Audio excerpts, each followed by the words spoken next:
Good morning, everyone. I think it's very important at this juncture that we actually take a step back to figure out how did we get where we are today.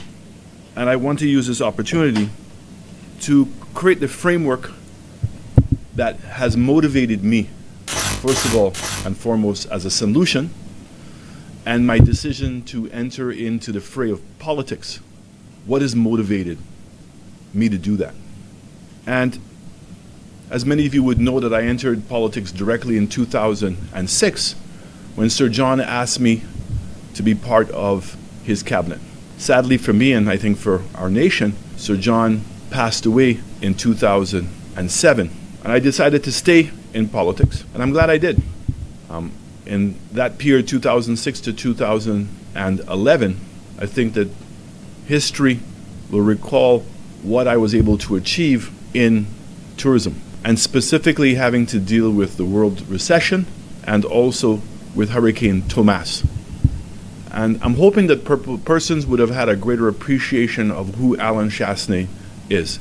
He's a person that remains focused every day on the plight of St. Lucian. He's an individual that wants the best and is willing to rise to the challenge. So instead of cowering under the threat of the world recession, we found creative ways of rising above the fray. During Hurricane Thomas, in reopening the country and causing people never to lose faith, and soon afterwards having record numbers of arrivals, I think again speaks to who Alan Chastanet is. And so when the opportunity was given to me by the United Workers' Party and my colleagues to take over the leadership of the party, it was something I was prepared to rise to. And I want to remind us again that when we came into government in 2016, what is it that we inherited? And what was the state of the country and what was the mindset of our citizens in 2016? Remember, unemployment was at 25%. Youth unemployment was at 44%. And the then Prime Minister, Kenny Anthony, had indicated to us in a very infamous interview that something had gone wrong as to why the government of St. Lucia could not borrow any money. So in fact, the only amount of monies that the government of St. Lucia could have borrowed by the time we got into government was treasury bills. And that was costly because the interest rates were a little bit lower, but every time that we had to roll over those treasury bills, the administrative costs were very high. And it certainly created a significant amount of uncertainty in government's ability to fund the government. There was no economic growth for 5 years.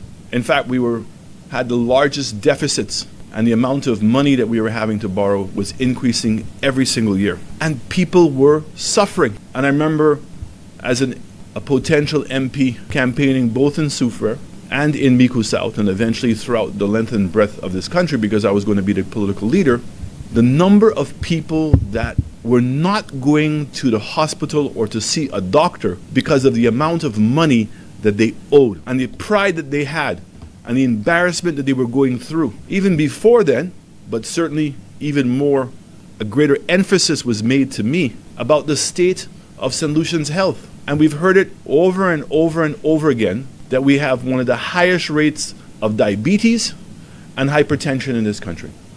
And these are non-communicable diseases. The horror stories of persons, even if they made it to the doctor, did not have the money to pay for the prescriptions. And the number of families that were in significant debt because of unforeseen health problems and the cost. Because we're all the same. If a loved one is sick, in need of surgery, we will do everything and anything that we can at that time to help them. And people got third mortgages, people borrowed money from friends, people sold items, people did whatever they could do to try to raise the money and to deal with the financial problems afterwards. But those financial problems and the health problems created stress. It was heartbreaking to go to homes and see people who had been amputated because their diabetes was not treated early enough. Persons who had strokes because they had not been taking their blood pressure pills.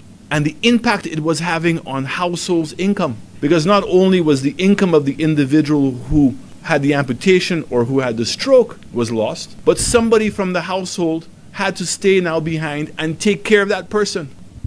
I say this because I want people to really appreciate the frame of mind of United Workers' Party in opposition. And if one goes now and reads our manifesto, and even if you read the vision and the mission of the United Workers' Party, it speaks right in the forefront that one of the core things that we have to do to improve the livelihoods of solutions is a quality, affordable healthcare system. And that is why when we came into government in 2016, we had a very clear plan. First of all, we had to grow the economy, which we did. We said we were going to reduce VAT to put some more money in people's hands. We did. We were going to drive investment. We did. And we were going to create an environment that would stimulate even more growth.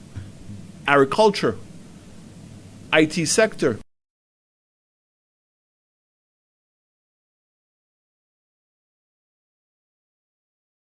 businesses. That was important because there was no one solution. There was nothing that say that you could put healthcare or economic growth separately. Because the fundamental problem with healthcare in St. Lucia was inadequate resources. So remember, you have a government that's running a deficit, meaning they don't have enough money to meet their cost every year. To make matters worse, when we came into government, Guy Joseph spoke a lot about St. Jude's. I want us to go back in time a little bit, because I have with me the St. Jude Hospital Reconstruction, the handover report. So this is a report that was done by Shante King when we came into government. And first of all, we must understand what the objective, the laid out objective of the government when we came in. And it says on page 3 and page 4. It says the short-term solution. And I read, this would entail the reconstruction of 2 of the surgical building on the old site, as well as the renovation of the other 2 buildings and other required ancillary buildings. The facilities would be made fully functional to allow St. Jude's Hospital to relocate from the stadium and operate until a new facility is built on this new site.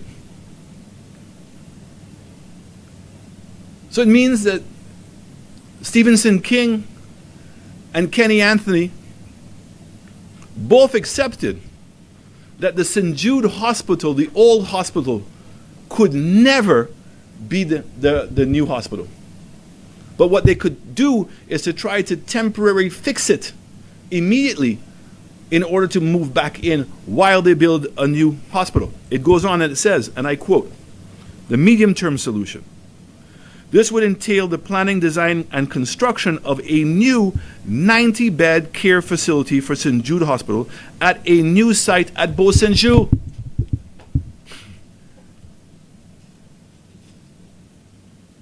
In the vicinity of the George Olin Stadium and feature the future site of the National University. So not only were they talking about building a brand new hospital at Beau-Saint-Jude, they also were talking about building a university. Nothing new. Upon relocation of the St. Jude Hospital to this new facility, the old site buildings would be utilized for other medical-related purposes, such as a medical research or medical schools.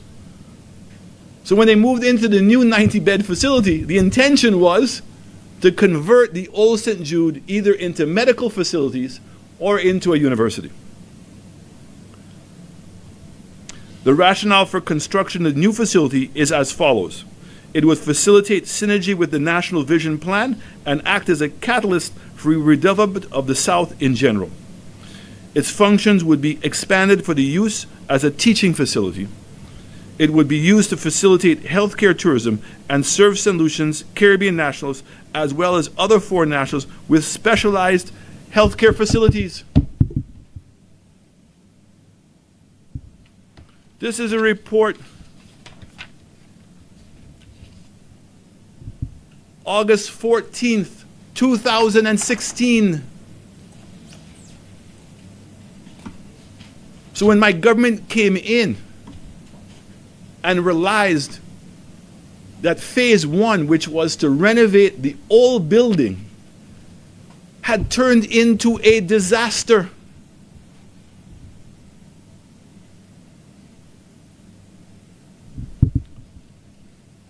How do I know that? Page 19.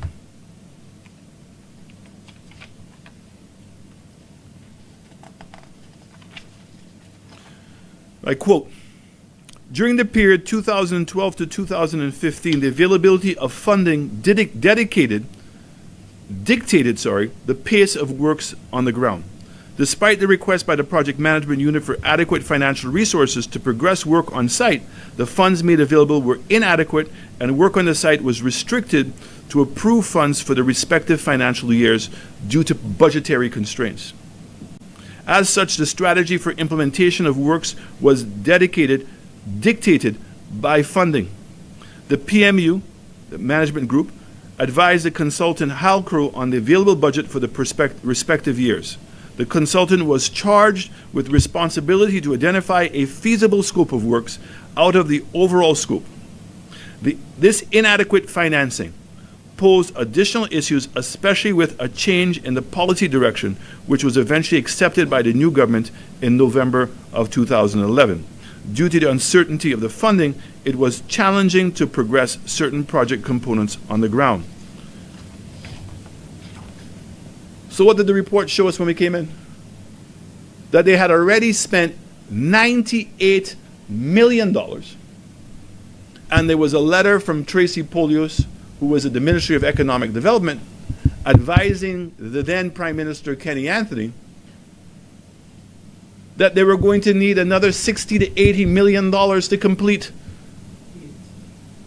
St. Jude's. So it means that you're talking about that they were going to eventually spend in excess of $160 million. And by the time that all of the accounts were reconciled by the Ministry of Finance,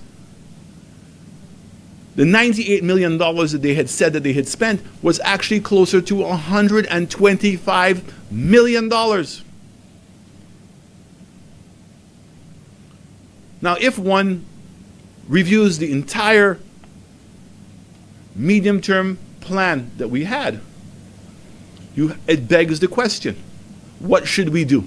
Should we continue to try to fix the old hospital?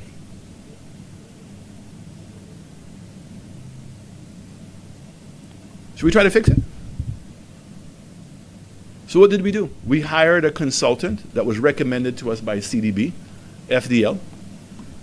We paid FDL $1 million EC, not some volunteer group of engineers that are hacks of the Labour Party or any of my party.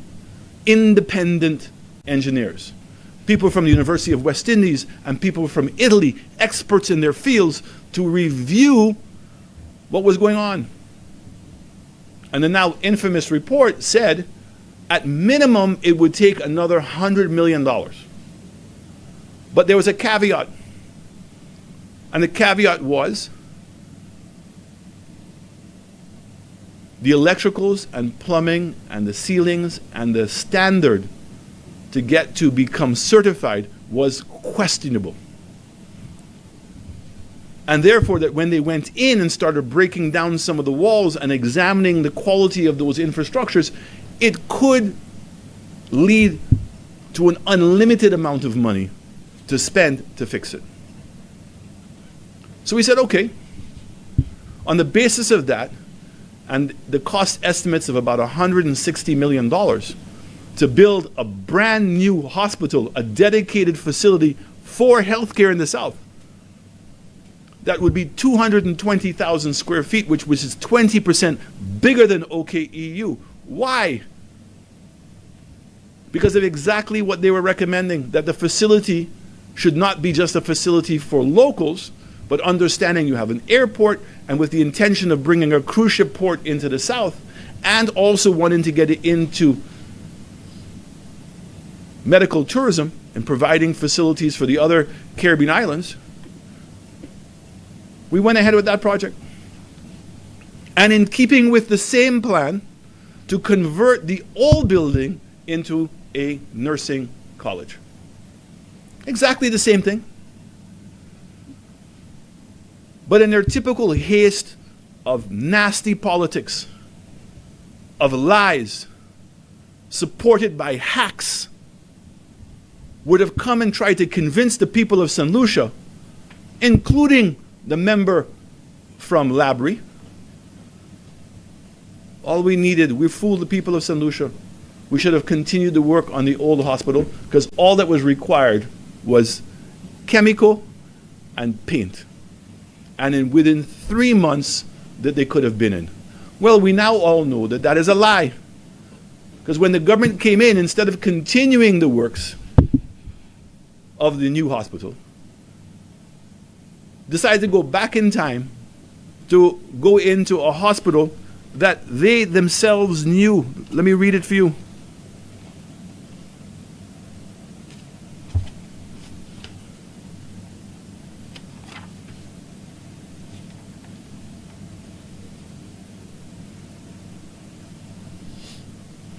On September 9th, 2009, the St. Jude Hospital located in Auger, Vieux-Fort, was devastated by a fire in St. Jude Hospital at the Cantonment. A 97-bed major referral hospital on the island was rendered non-functional. The fire destroyed the surgical ward and operating theaters of an already aging plant that had been built since the 1940s. So they knew. But they told you, chemical and paint and $30 million, and within 3 to 6 months, we should have been in. The government now has been in office for 4 years. 4 years.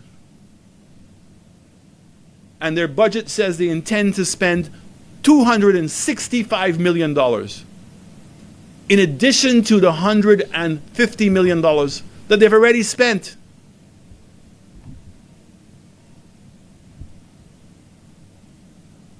Did we listen to that? They're spending $265 million on a building that they all said all it needed was chemical and paint to move in. And if they had continued, as Mr. Joseph said, on the new building, 3 years ago, we would have been in the new building and we would have saved $150 million. The same thing existed at OKEU when we came into office in 2016. The OKEU hospital had been finished, had been completed. The dialysis building was already functional, and the government could not open the hospital.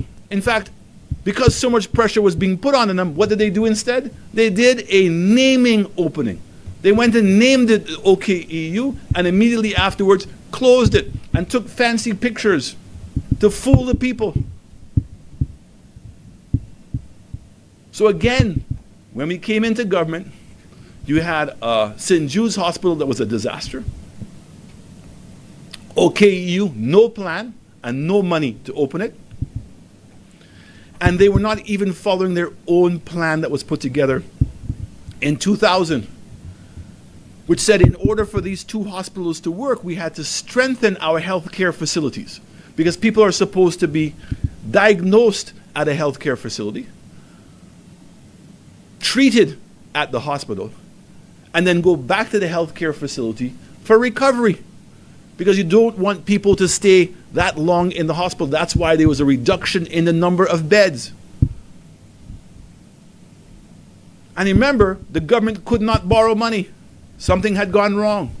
I'm saying this, I want us to understand the environment that we came in and the sense of urgency that we had to put in place. We quickly realized that to provide affordable, quality health care for St. Lucians, the idea of universal health care could not work. And that we had to quickly get the St. Jude's Hospital problem resolved. We had to operationalize OKEU. We had to invest in our healthcare facilities. But very importantly, and a critical component, was to introduce healthcare insurance. Now I laugh when I hear the government today say, oh, they found nothing on healthcare insurance. I challenge the media to just go back and do some simple researches and see the number of press conferences, the number of government officials that were speaking about the $5.5 million US project with the World Bank, specifically to help introduce healthcare services, improve the healthcare services, which included a healthcare insurance program. The number of meetings that we had in cabinet with the experts,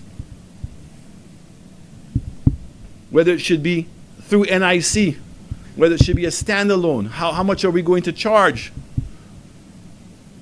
And as we were about to phase it in, because remember, OKU was not open. So until we could establish a revenue stream to pay for the services at OKU, I laugh at when I hear the Prime Minister today talk about, oh, OKU is costing $100 million. Well, we said that to you repeatedly, that the University of West Indies did an estimate that it was going to cost $75 million. You don't understand? Or you don't want to understand? And now today, you're realizing it's $100 million? You played politics with Millennium Heights, with the idea of the staff now being hired by Millennium Heights, transferred to Millennium Heights as an organization. You said to the people of St. Lucia, we were going to privatize healthcare in St. Lucia. Rubbish, nonsense, lie. And those same lies now are going to come back and haunt this government. Because all the basic things that they should have been doing, they have now backed themselves into a corner. Just like the St. Jude's. And so out of embarrassment and out of politics, that they would take up and adopt a policy that's contrary to the benefit of the people of this country. And it's heartbreaking. Because every day people are suffering. Every day, people want to know that there's a sense of urgency to solve the healthcare problems in this country, and all they are given is propaganda and lies. Victoria Hospital had no operating systems. I've spent at length when I went through Victoria, the accounting system, the old computer systems, the lack of processes, and compared the difference between the operating system of the hospital, the management system at Victoria, compared to St. Jude's. Because St. Jude's had the benefit of Mercy Hospital. So here's the next big lie that has cost lives in this country, has cost millions and millions of dollars of inefficiencies, is what we were doing with Cayman Health City. Cayman Health City was not coming in here to operate OKEU. If they were going to operate anything at OKE, it was going to be the fifth finger as a private hospital. But the opportunity came now to do an expanded hospital in the south. And in discussions with Tapia, we agreed to leave the space to Tapia up north and put an international hospital in the south. But they were also now using a proven management system to operate OKEU and St. Jude's. And so the training was in that regard, and also when COVID came and we couldn't get anyone to help us to transfer immediately into OKEU, it was them that came down. So when the government tells you about $2 million a month and we're wasting money on saving people's lives, that's a waste of money. To put in operating systems that would have prevented from the nonsense that's taking place now at OKEU. And you bring a politician now to come and run the hospital, and you want to tell the people of this country that you care?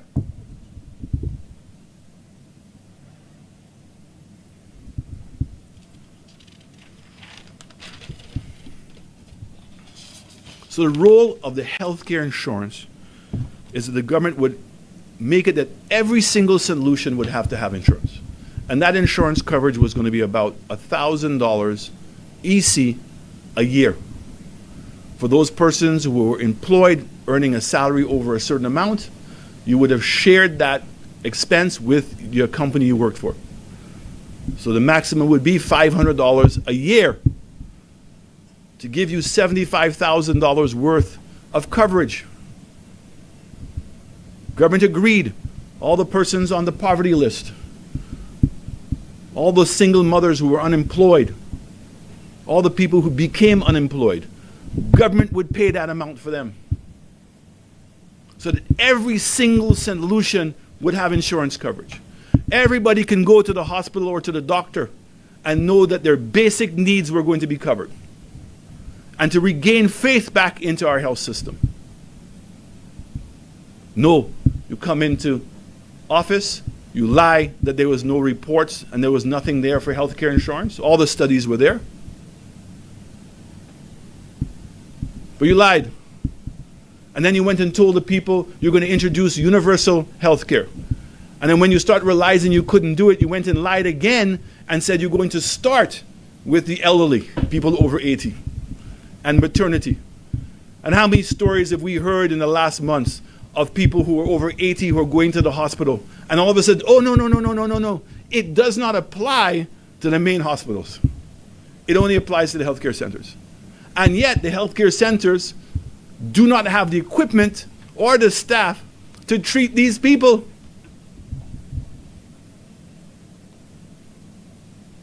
And we said it. We were starting to fix up the healthcare facilities. Where does this government go? The opposite direction. You know that you're closing down the Castries Health Center. You know that Marcia is closed.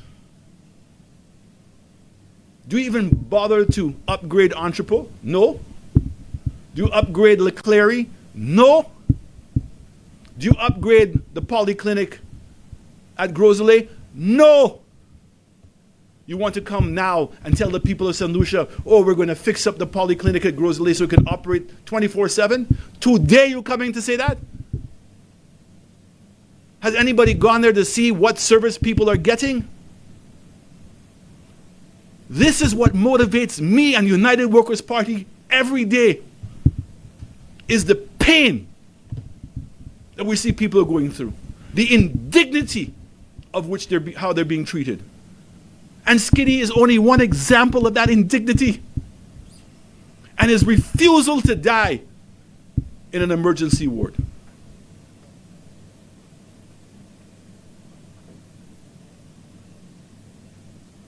This government has failed the people of St. Lucia in so many respects. But the greatest amount of damage that they're doing to this country is what they have done to our healthcare services. They said that they're going to follow the science. That's a lie. That's just a term.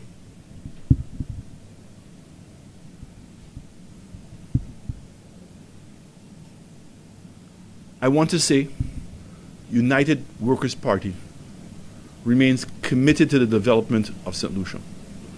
And healthcare remains an absolute priority for us. And as soon as we are re-elected into government, we will immediately recommence the plans that we had of introducing a healthcare insurance for every single St. Lucia, continue the work that we did where we had 16 healthcare facilities that we had improved upon, continue that work, put in proper management systems that St. Lucians would be proud of, and to give them the training so that all of the nurses and doctors can be St. Lucian. Today, the letter that Guy Joseph read, what's the result of it, of what the Medical and Dental Association said? The doctors and nurses left. They're gone. The government has not even given us a report. How many new doctors have they brought in? How many new nurses have they brought in? Where are they from? My understanding is that Cuba has been very generous. But the question is, how much has that been costing us? And how can you take Spanish doctors and Spanish nurses and put them in an already broken management system and expect it's going to work? Cannot work. And we are seeing the results of it, and the people of St. Lucia are suffering through this irresponsible administration. All the evidence is there. that this government has lied and have no interest in the health of the people of St. Lucia. And they themselves have not understood that if we don't have a healthy nation, we could never achieve the potential that we have. We need all hands on deck. And with what is taking place globally today, of nationalism and people putting themselves first in their own countries, we have to become dependent on ourselves, and we have to raise our standards, and we have to be willing to grow and to be as successful as those countries. If we don't, we're going to be isolated. This government has even spoken to the people of St. Lucia about the urgency that we have, and to be honest with themselves as to what's taking place in healthcare in this country. But United Workers' Party has a plan. United Workers' Party will fix the problems that we have today. And United Workers' Party recognizes the importance of health to every single St. Lucian, and in particular, the elderly. We must take care of the elders who have taken care of us for all these years. It's a priority. And I want to reassure again all St. Lucians, United Workers' Party takes this very seriously. We've shown that we can do it in the past, and we will do it again. Thank you.